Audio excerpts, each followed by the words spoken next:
The honourable member for Calgary McCall has a question to ask.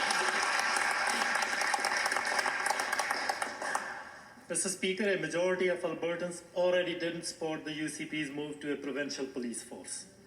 And that was before they knew the hefty price tag that comes with this ridiculous endeavor.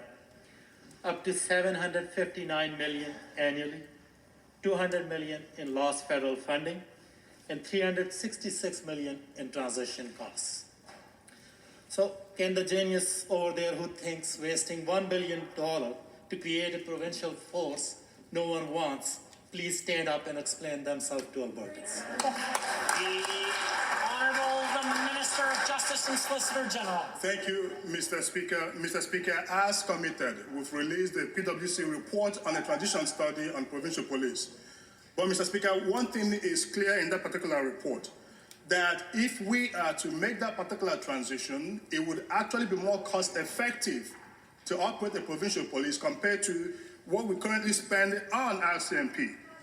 Mr. Speaker, on the models put forward in that particular report, we will spend $734 million in Model A, $758 million in Model B, but today, Mr. Speaker, we spent $783 million in RCMP.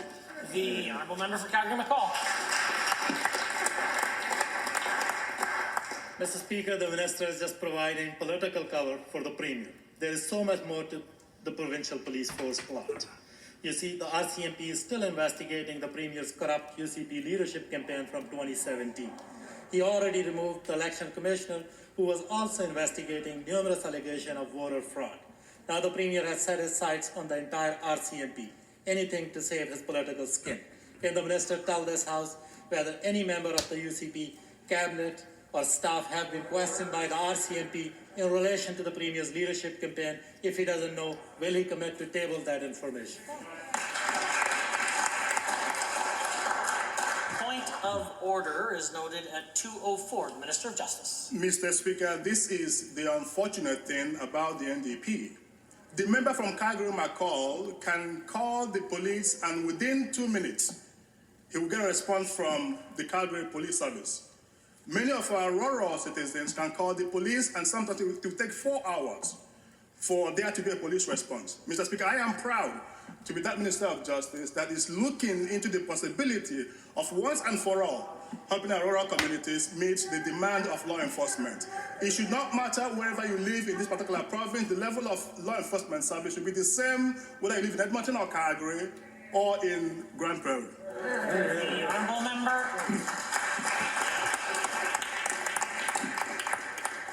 Minister, it's not okay to stop an RCMP investigation, an active investigation, by eliminating the RCMP altogether. Yeah, I have seen dozen upon dozen of letters sent to this minister and the Premier telling him to stop this bogus initiative, and municipalities have widely rejected this move.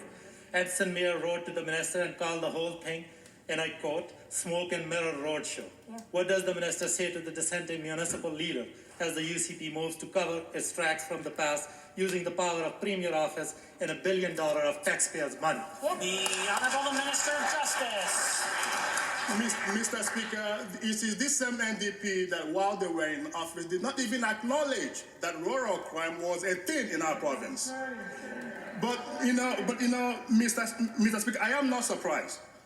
Mr. Speaker, we would deal with the problems that we see on the ground. And I have traveled across our province listening to municipal leaders. And I am proud to be that Minister of Justice who has always defended the men and women who put on the uniform to serve us. I have been clear, this has got nothing to do with the RCMP officers, but more about rural crime. The honourable member for Camrose is